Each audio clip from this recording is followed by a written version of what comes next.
back with another Bond film. This time I'm checking out A View to a Kill, starring Roger Moore as James Bond. In fact, it's his last film as James Bond, and it also stars Christopher Walken. So, let's get into it. The film starts off with Bond getting sent to Siberia to locate the body of Agent 003 and recover a Soviet microchip.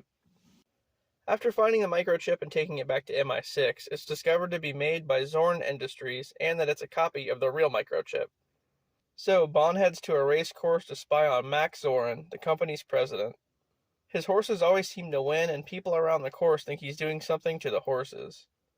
After that, Bond meets with a French detective named Aubergine, who tells Bond that Zorin is having a horse sale later that month. And that night at dinner, Aubergine gets killed by Zorin's bodyguard, Mayday. A month later, Bond goes to Zorin's house for the horse sale.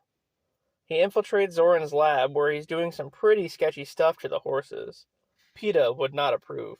Zorin implanted all the horses with adrenaline-releasing devices, which is why they are so fast. Recognizing Bond as MI6, Zorin sends Mayday to kill him. When the KGB learns that Zorin wants Bond dead, they're not too happy.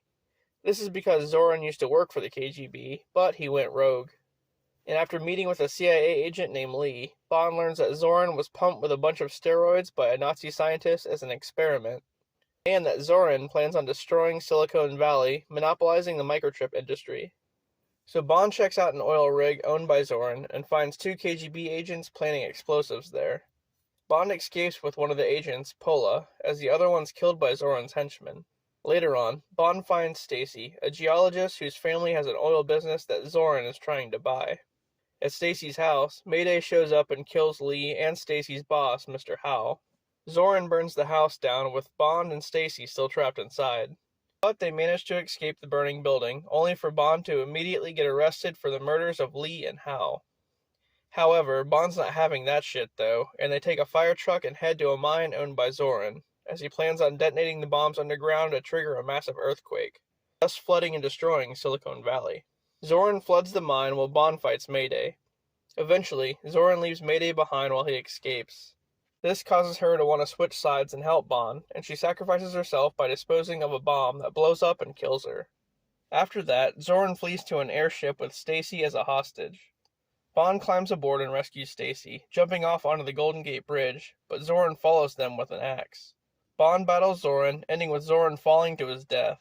Afterward, back at Stacy's house, Bond and Stacy do the do. The end.